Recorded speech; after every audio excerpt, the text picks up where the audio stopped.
It's the Mr. Bacon's Neighborhood Podcast with your host, Gerry Pino.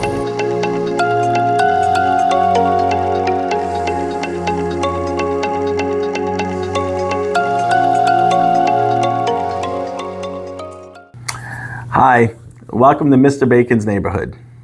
My name is Gerry Pino. Most people call me Gerry. I'm going to be the host now of Mr. Bacon's Neighborhood because I was honored when Blaine Bacon asked me to do this.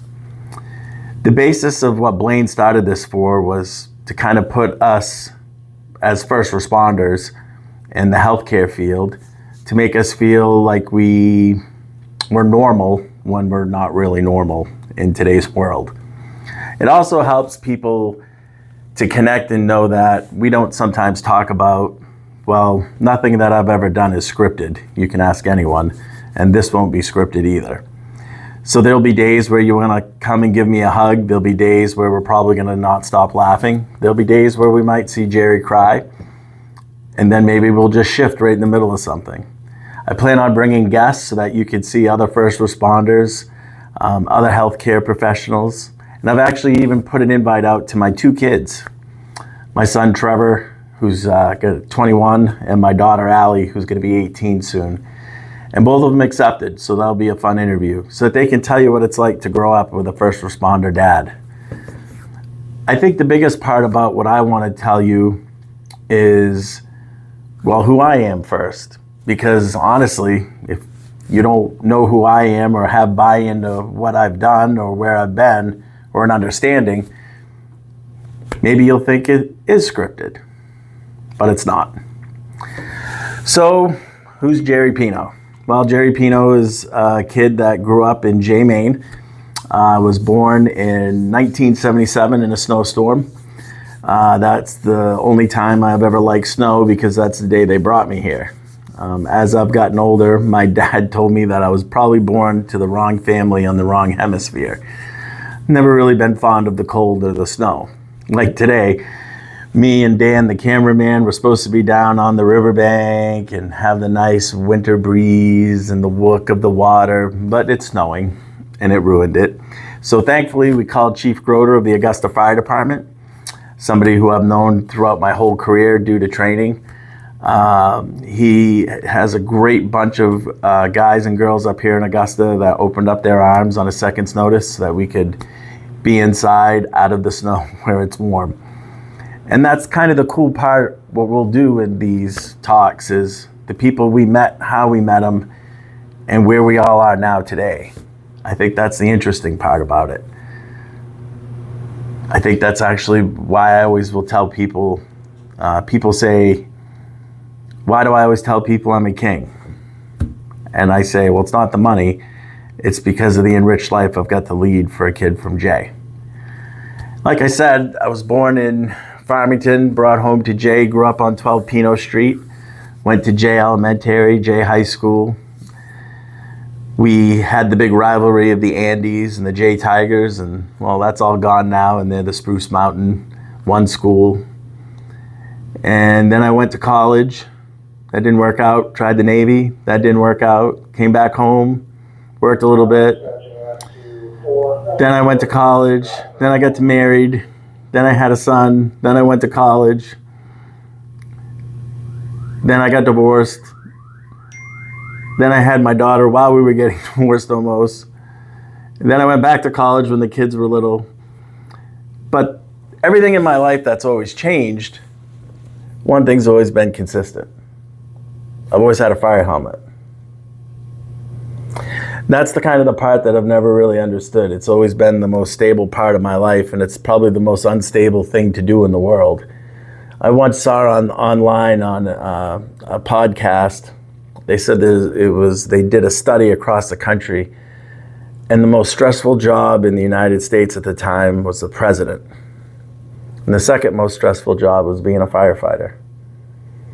So I thought it was kind of weird as I get older and things change, you look back and you reflect. I remember someone saying when you're young, you always look this way in front of you. And when you're young, you only look about that far. And as you get a little older in your 30s, you're starting to look, well, probably into your 60s. Well, then when you get into your 60s, you're kind of looking in a different way. Things are going to go towards more of an ending than a beginning. It's just kind of the circle of life, right?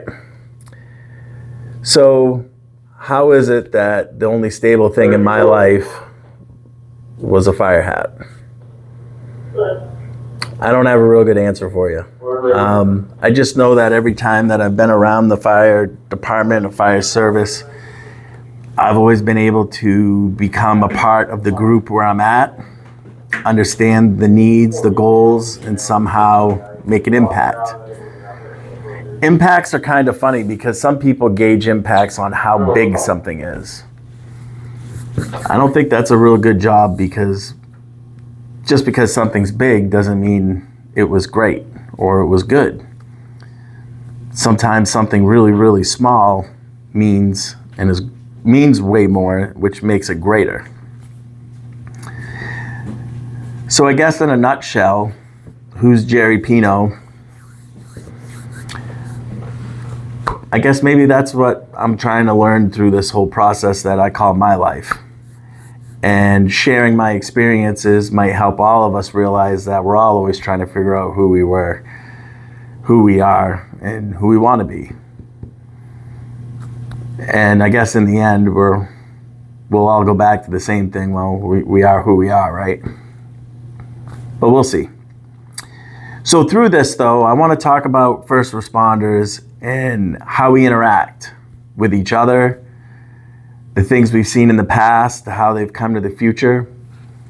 One of the things we used to do when I first started into the fire world, we didn't call it first responding. You had the fire service, law enforcement, ambulance, and healthcare. Now we've added dispatching. And someone will say, well, why is dispatching and communications, how are they part of the front lines? Well, because they're on the phone hearing some of the worst things that anybody could ever imagine. And a lot of times they never get to even see or work through the incident for some sort of closure. I personally never could be a dispatcher, just like I never could be a police officer either. I've just always found my way through working as the fire guy and the EMS guy. And that's the other part about being a first responder. It's okay to have one that we're strong at and have that rivalry with the other group. But really, when it comes down to it, every time we get called, we have each other, and that's really all we have some days. Because while everybody else, as they say, is running away, we're trying to run towards or walk towards and try to mitigate whatever's going on. And as the world gets more technical, as more advanced, we get asked to do more and more and more and more. And we have to figure out how to resolve the situations that come up. Some of them are all the things that we learn to respond to, or the things we've done for years. Fire, put water on it, it goes out. People are bleeding, put a Band-Aid on it, it stops. But now we have hazmat with all the chemicals that are out there, the lithium battery fires, the mass shootings that we're all preparing for and have experienced, the major fires. Fires don't burn like they used to. Houses are now literally flashing over and caving in at about the time firefighters get there and enter the building. It's almost like a trap. It's because of the building material they use. They're stronger, cheaper, but they fall apart quicker in a fire. It's just the way it is. So while we're trying to overcome all this, then they say somebody's in the river, who's going to go save them? Well, then we got to add the swift water rescue. Or someone goes through the ice. Well, now we need the cold water rescue. Well, somebody got in a boating accident. Some communities got to add boats. So as first responders, we just try and evolve to whatever the community needs and what we're being asked. And every area has their own needs. Every area has specific hazards that might come on that I might not even see here in Maine, where I've spent most of my career, all my career, except when I deployed on FEMA teams, honestly.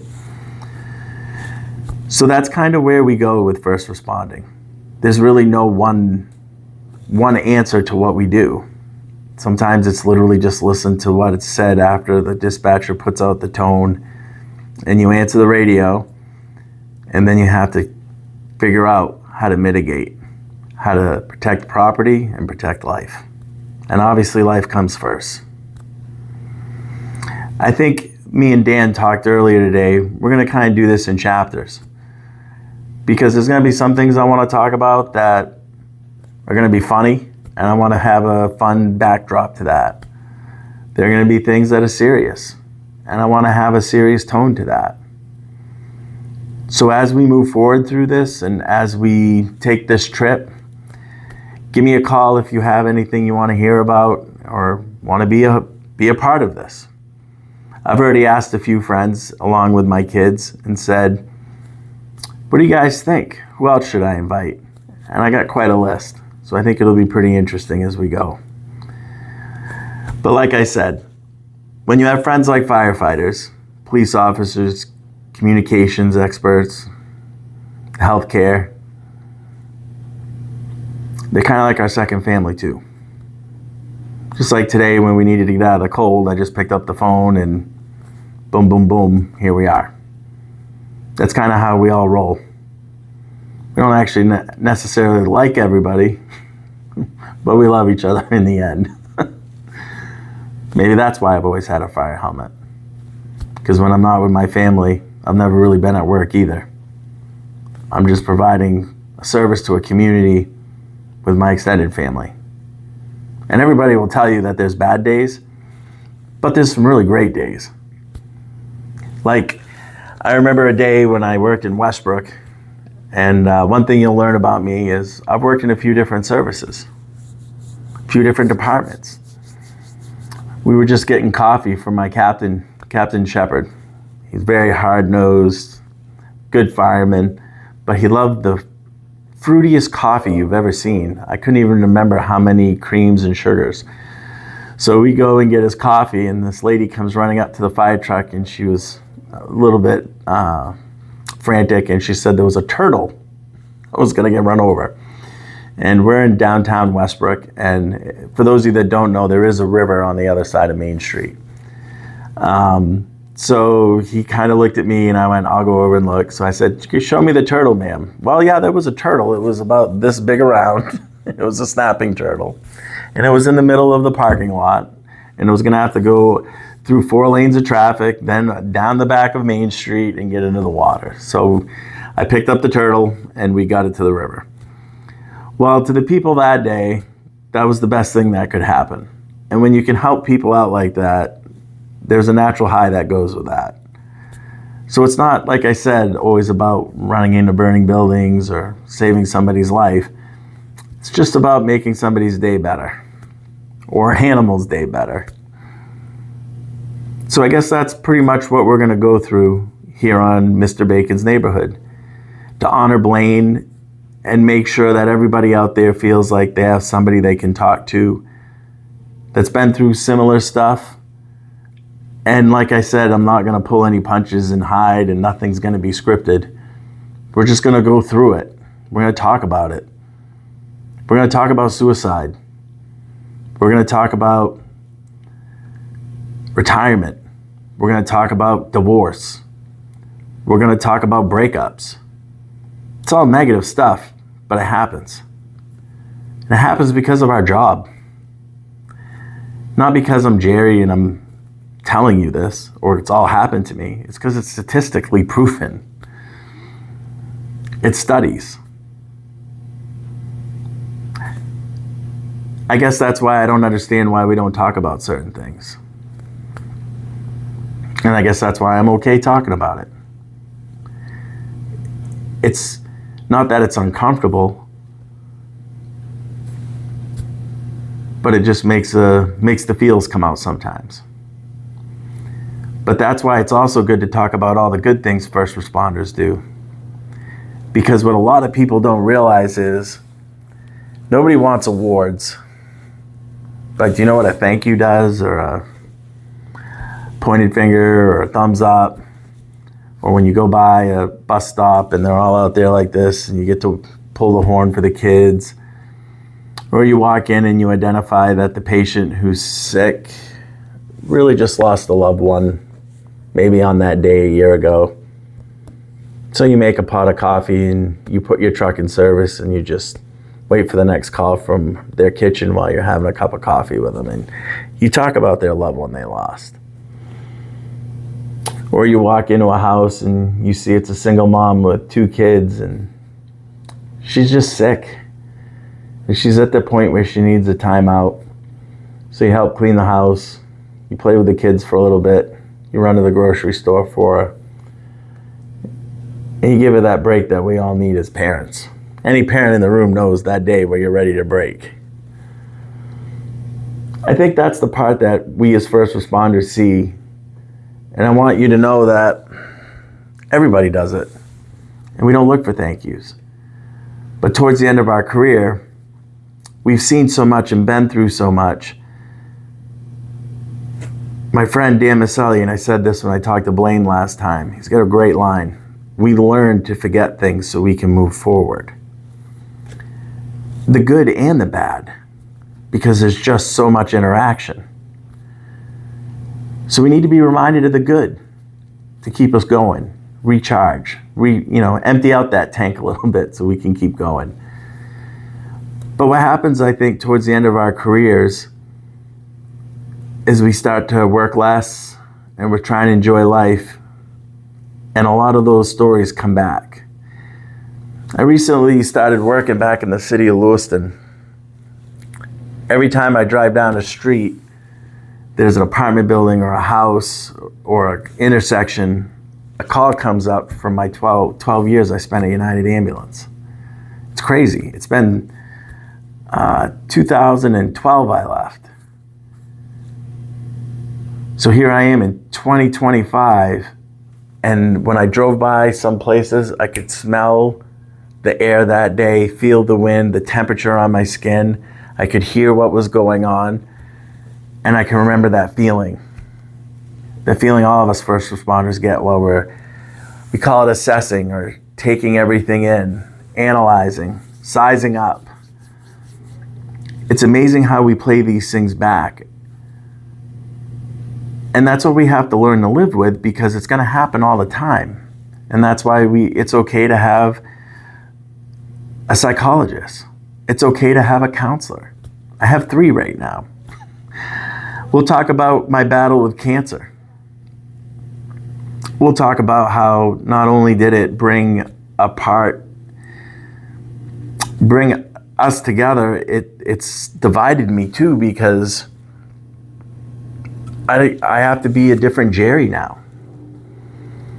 After beating cancer and my body, that Gerry before cancer, he's gone.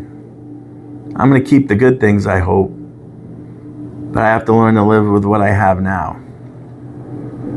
And my thinking's different. It's not bad, but I got to learn how to was in a coma for 2 years and then reinserted myself in a life. We'll talk about all that. And we're going to talk about, like I said, we're going to talk about how I got through that. And yeah, you got to have some inner strength and that no give up. But I was surrounded by so many people to help me. And again, that falls back to that fire helmet. If I wouldn't have had that fire helmet, I wouldn't have had the help my family and I needed. It's not just financial, but that would have broke us. I was out of work for almost 2 years. But just getting a text message on the lowest day of battling cancer from Jim Beal, who said, "Stop being a victim, get off the couch and come to work." It made me laugh, made my wife laugh. We were both crying at that time when that text came in. But that's kind of what I want to do with this. And I also want to talk about some of the funny calls, so I want to bring in some of my old partners and my old engine mates or firefighters that I worked with. See, a lot of places I've worked, it's been small, so even on the fire, like when I worked in Gardner, we had a partner because we go from the fire truck or the ambulance. Freeport's the same way, Yarmouth. Old Orchard, you had your crew. Westbrook, I had my crew. So you'll see, like, throughout my life, when I was in jail, I was on the call department. I like to help my friends up in Harmony who are 100% volunteer. Isn't that amazing? They just do it for free. The same job that I get paid for, they do for free. It's got its good points and bad points, really, all of it. And nobody ever wants to just sit down and talk about it, because that's the part about being honest. You're like, well, some people will say, well, if they do it for free, nobody will ever get paid. Well, that's true. But if they don't do it for free, there's nobody up there that's going to do it, because there's nobody up there getting paid right now, because you don't need 12 people for a town of 400 or 500 people. You don't need 12 full-timers. So that's where we got to talk about different response, right? You got to look at, is there a way that you can have full-time people in a small town? Well, there is. I've seen it. You just do many small towns covered by those people. And then you still have your volunteers and your call people help. It's kind of funny how you sit in all these big meetings sometimes and you hear people say this won't work, that won't work. Well, yeah, in the city of Portland, that's not going to work. You don't need volunteers. You need the stations, and you need full-time, and you need all the people they have, all the trucks they have. They have so many calls. And what people don't realize is, on top of all the fire calls, there's the EMS calls, there's the community outreach programs that happen in the cities. One of the biggest things that we're in the fire service have been asked to do is community outreach, because there's so many people that don't need an ER, but they need direction to a quick care. They need direction to their primary physician to find one. Or maybe they just need a Band-Aid and some antibiotics. Maybe they just need to have an ankle wrapped or wound care. They have a wound that they have, and there's nobody that can change it for them because they have no family. Fire departments are getting into that because we're trying to minimize the use of the ERs as everyone's one stop. A lot of people don't know about that because it's new. But why do firefighters do that, someone might say? Well, because there's nobody else to do it, so we're going to do it. Yeah, in the long scheme of things, it saves money and it cuts down insurance and all that, but it's what the community needs. And it takes the weight off the emergency stuff so that we can be available. You know, it's hard in our line of work when you're looking at somebody who says, yeah, my arm's hurt. I've been to the ER 5 times. They just won't fix it. And the other truck on the other side of the district's calling for backup because they got a cardiac arrest on a kid and they don't have any backup because we're all dealing with different calls. Yeah, it happens. It's not made up. I think that's what kind of hardens us sometimes, because you're like, it's your arm. It's been hurt. You're supposed to go to your doctor. But see, maybe nobody's told them they need to go to their doctor. So that's kind of what we're going to talk about. That's why people get burned out in this job. The hours, the stress, the inability to pull back sometimes and say, it's going to be okay. And you got to look back to when we first started. And we got to put ourselves in other people's shoes, and we got to stop judging. But we get tired. It's true. First responders get tired. I don't know how many of the first paramedics I've talked to. I've actually talked to people that were in the first paramedic classes. They'd work anywhere from 3 to 4 jobs, essentially work all week, night and day, to make a living. It's starting to get better now in a lot of places. This is improvement because people realize we need us. We need people to answer that call. And it's hard because we got to make a balance when you're using taxpayers' money that basically pays us and pays our insurance. You have to have understanding. There's got to be a balance. So yeah, we can't get a golden Like, I mean, is anyone ever really paid what they're worth? Probably not. Anyone ever see what a stay-at-home mom should be paid? I think it's like, they broke it down in a magazine once. It was like $200,000 a month because of all the jobs they have to fulfill. But what's their pay? Their pay is their kids get to have their mom do all that stuff for them and not somebody else. And the mom gets to spend time with their kids. Or the dad, that's a stay-at-home dad, same thing. Doesn't matter if it's a mom or a dad, as long as somebody's there, right? But that's kind of what we're going in this direction of this podcast. I guess it's called a podcast, or maybe I'm wrong. Podcast, isn't that when you only hear it? Is that right, Dan? There's video and audio podcast. All right, so this is a video podcast. Dan might cut that part out. So this is a video podcast, I guess, is where we're going to go with this. All over the place. So that'll be kind of the interesting part. So I think I've, said enough for now. So I want to kind of wrap this up and bring it to an end for today. For I don't know how long I'll be honored to do this, until I give it back to Blaine Bacon, or until I give it to somebody else. He or she will do with what they want with this. But I hope you take time and listen to this. Meet the people in my life, from my family, my friends, my coworkers, and understand that you probably fit into this network somehow. And I hope you enjoy the guests I bring, because I have some really cool guests lined up that have some pretty awesome backgrounds in what they do now. And well, I think when you see some of the faces, you'll be like, I know that person. I want to hear what they have to say, not what Gerry has to say, and that'll be awesome. And I think the interaction that you see with us and see the network that I've got to build that I want to share with you guys. I might even take you on a cruise in 3 weeks, and you'll get to meet somebody that I've cruised with over the years. We'll see. But I think that's how I'm going to end today. And a lot of people always say that when they read the end of my Facebook posts, they say, it makes them feel good when I say, tell that person you love them. They said they can feel that it's honest and genuine. And it is. And for now, the reason I'll give is short. Why I say that is, when you tell somebody you love them, it's not just about romantic love.